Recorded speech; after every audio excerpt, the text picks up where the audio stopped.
భక్తులకు శంకరుడు ఏవివ్వగలడు అంటే తనకన్నా పై స్థానం ఇవ్వగలడు. తనకన్నా పై స్థానం ఏముంది కనుక అంటే ఆయనకి కోరిక తీరక కాళహస్తిలో తాను కిందుండి కొండ మీద తీసుకెళ్ళి తిన్నడిని కూర్చోబెట్టాడు. అందుకే కొండ మీద తిన్నడు ఉంటాడు, కొండ కింద శివుడు ఉంటాడు. ఉరే నేను కింద ఉంటాను, నువ్వు పైన ఉండరా అన్నాడు. భక్తులంటే ఆయనకి అంత ప్రీతి, అంత ప్రీతితో వ్యవహరించి భక్తులకు అన్నీ ఇవ్వగలడు.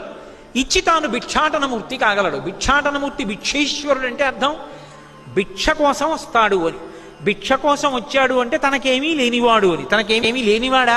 అందరికీ అన్నీ ఇచ్చేశాడు కాబట్టి తనకేం లేనివాడని కాదు. ఉరే నీకు అన్నీ ఇచ్చాను, అన్నీ ఇచ్చానని అనుభవిస్తూ ఉండిపోవడం కాదు. నీ బుర్రలో నాకు చోటు తరించిపోతావు, మళ్ళీ పుట్టవలసిన అవసరం ఉండదు. నీ బుద్ధిని నా చేతి కపాలంలో భిక్షగా పెట్టరా అని భిక్షాటనమూర్తి మన ఇంటి ముందుకొచ్చి నిలబడతాడు మహానుభావుడు ఉదారుడై.